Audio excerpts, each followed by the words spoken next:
Good evening, Whitey World.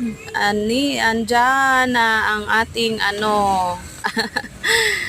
Okay guys, good evening sa lahat. Ito ang ulam natin ngayon guys. Ulam ni Jovelyn Mix Vlog. Tiil ng lechong baboy. Ayan, yung binili ko kaninang umaga. Hindi namin naubos guys. Kaya nga, sinabaw ko ngayong dinner. Ito ang ulam namin guys.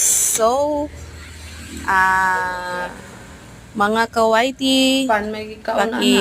naman dyan, paki-like at share, comment, and subscribe my YouTube channel, Jovelyn Mix Vlog. Ayan, sarap-sarap naman nito guys. Kain ba kayo ng ganitong ulam?